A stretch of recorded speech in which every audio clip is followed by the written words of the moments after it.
ICC champions ട്രോഫിയിൽ കിരീടം ചൂടിയിരിക്കുകയാണ് രോഹിത് ശർമ്മ നയിച്ച ടീം ഇന്ത്യ. ഇന്നലെ നടന്ന കലാശ പോരാട്ടത്തിൽ കരുത്തരായ ന്യൂസിലൻഡിനെ 4 വിക്കറ്റിന് പരാജയപ്പെടുത്തിയാണ് ഇന്ത്യ കിരീടത്തിൽ മുത്തമിട്ടത്. കളിച്ച എല്ലാ മത്സരങ്ങളും ജയിച്ച് ഫൈനലിലെത്തിയ ഇന്ത്യ അവിടെയും കിടിലൻ കളിയാണ് കെട്ടഴിച്ചത്. മികച്ച ടീം വർക്കിന്റെ ഫലം കൂടിയാണിത്. ചാമ്പ്യൻസ് ട്രോഫിക്ക് മുമ്പ് ഇന്ത്യ നടത്തിയ ഒരു സർപ്രൈസ് നീക്കം ടീമിന്റെ കിരീട വിജയത്തിൽ സുപ്രധാന പങ്ക് വഹിച്ചിട്ടുണ്ട്. മിസ്റ്ററി സ്പിന്നർ വരുൺ ചക്രവർത്തിയെ ചാമ്പ്യൻസ് ട്രോഫിക്കുള്ള സ്ക്വാഡിൽ ഉൾപ്പെടുത്തിയതായിരുന്നു ഇത്.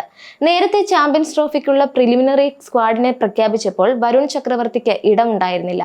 എന്നാൽ അവസാന നിമിഷം യശസ്വി ജയ്സ്വാളിനെ സ്ക്വാഡിൽ നിന്ന് ഒഴിവാക്കിയാണ് വരുണിനെ ഇന്ത്യ ചാമ്പ്യൻസ് ട്രോഫി ടീമിൽ ഉൾപ്പെടുത്തിയത്. മിസ്റ്ററി സ്പിന്നർ എന്ന വിശേഷണമുള്ള വരുൺ ചക്രവർത്തി സ്പിന്നിനെ അനുകൂലിക്കുന്ന ദുബായിൽ ഇന്ത്യയുടെ കുന്തമുനയാകാൻ സാധ്യതയുണ്ടെന്ന് മുൻകൂട്ടി കണ്ടാണ് ഇന്ത്യ വരുണിനെ ടീമിൽ ഉൾപ്പെടുത്തിയത്.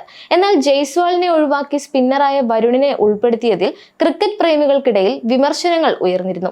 പരിശീലകൻ ഗൗതം ഗംഭീറിന്റെ പ്രത്യേക താൽപര്യവും വരുണിനെ ടീമിൽ ഉൾപ്പെടുത്തിയതിന് പിന്നിലുണ്ടെന്നും വിമർശനങ്ങൾ വന്നു. ഇന്ത്യൻ ടീം പ്രതീക്ഷിച്ചതുപോലെ തന്നെ പിന്നീട് വരുൺ ചക്രവർത്തി ചാമ്പ്യൻസ് ട്രോഫിയിൽ ടീമിന്റെ കുന്തമുനയാകുന്നതാണ് ദുബായിൽ കണ്ടത്. ആദ്യ 2 ഗ്രൂപ്പ് മത്സരങ്ങളിലും പ്ലേയിങ് 11-ൽ ഉൾപ്പെടാതിരുന്ന വരുൺ ചക്രവർത്തി ന്യൂസിലൻഡിനെതിരെ നടന്ന 3ാമത്തെ ഗ്രൂപ്പ് മത്സരത്തിലാണ് ആദ്യമായി ടീമിലെത്തിയത്. 42 റൺസിന് 5 വിക്കറ്റുകൾ വീഴ്ത്തി ടീമിന്റെ വിജയത്തിൽ സുപ്രധാന പങ്കാണ് അദ്ദേഹം വഹിച്ചത്. ഈ കളിയിലെ മാൻ ഓഫ് ദി മാച്ചും അദ്ദേഹം തന്നെയായിരുന്നു. സെമിയിൽ ഓസ്ട്രേലിയക്കെതിരെയും കിടിലൻ ഫോം തുടർന്ന വരുൺ 2 വിക്കറ്റുകൾ വീഴ്ത്തി തിളങ്ങി. ന്യൂസിലൻഡിനെതിരായ ഫൈനലിലും 2 വിക്കറ്റുകൾ വരുൺ പിഴുതു. കിവീസ് ബാറ്റിംഗ് നിരയിലെ അപകടകാരികളായ വില്യങ്ങിന്റെയും ഗ്ലെൻ ഫിലിപ്സിന്റെയും വിക്കറ്റുകളായിരുന്നു ഇത്. പ്ലേയിങ് 11-ൽ ഇടം ലഭിച്ച 3 കളികളിലും ഉജ്ജ്വല പ്രകടനം കാഴ്ചവെച്ച വരുൺ ചക്രവർത്തി 15.11 ബൗളിംഗ് ശരാശരിയിൽ 9 വിക്കറ്റുകളുമായി ടൂർണമെന്റിലെ വിക്കറ്റ് വേട്ടയിൽ 2ാമതുമെത്തി. ഇന്ത്യ ചാമ്പ്യൻസ് ട്രോഫി ടീം പ്രഖ്യാപനത്തിന്റെ അവസാന നിമിഷമെടുത്ത ഒരു സർപ്രൈസ് തീരുമാനം അങ്ങനെ വിജയത്തിന് പിന്നിലെ പ്രധാന കാരണങ്ങളിലൊന്നായി. ആവേശകരമായ ഫൈനലിൽ 252 റൺസ് വിജയലക്ഷ്യം പിന്തുടർന്ന ഇന്ത്യ രോഹിത് ശർമ്മയുടെ അർദ്ധ സെഞ്ചുറിയുടെയും ശ്രേയസ് അയ്യർ, അക്സർ പട്ടേൽ, KL രാഹുൽ എന്നിവരുടെ നിർണായക സ്കോറിംഗിന്റെയും പിൻബലത്തിൽ കൂടിയാണ് ഒരു ഓവർ ശേഷിക്കെ വിജയിച്ചത്.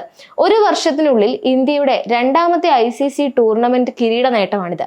2024 T20 ലോകകപ്പിൽ രോഹിത്തും സംഘവും ദക്ഷിണാഫ്രിക്കയെ തോൽപ്പിച്ച ജേതാക്കളായിരുന്നു. ഇത് 3ാം തവണയാണ് ഇന്ത്യ ചാമ്പ്യൻസ് ട്രോഫി കിരീടം നേടുന്നത്. 3 ചാമ്പ്യൻസ് ട്രോഫി കിരീടങ്ങൾ നേടുന്ന ലോകത്തിലെ ആദ്യ ടീമായി ഇതോടെ ഇന്ത്യ മാറിക്കഴിഞ്ഞു. 2002-ലാണ് ഇന്ത്യ ആദ്യത്തെ ചാമ്പ്യൻസ് ട്രോഫി കിരീടം നേടുന്നത്. 2 ദിവസം മഴ കളി തടസ്സപ്പെടുത്തിയതിനാൽ ഇന്ത്യയും ശ്രീലങ്കയും സംയുക്ത ജേതാക്കളായി. 2013-ൽ മഹേന്ദ്ര സിംഗ് ധോണിയുടെ നേതൃത്വത്തിൽ ഇന്ത്യ കിരീടം നേടിയിരുന്നു. 2006-ലും 2009-ലും ഇന്ത്യ ചാമ്പ്യൻസ് ട്രോഫി ഫൈനലിൽ ഓസ്ട്രേലിയയോട് തോൽക്കുകയായിരുന്നു. ഇന്ത്യയുടെ 7ാമത്തെ ICC കിരീടം കൂടിയാണിത്. ഏറ്റവും കൂടുതൽ തവണ ICC ട്രോഫി നേടുന്ന 2ാമത്തെ രാജ്യമാണ് ഇന്ത്യ. 10 ICC കിരീടങ്ങളുമായി ഓസ്ട്രേലിയയാണ് 1ാം സ്ഥാനത്ത്.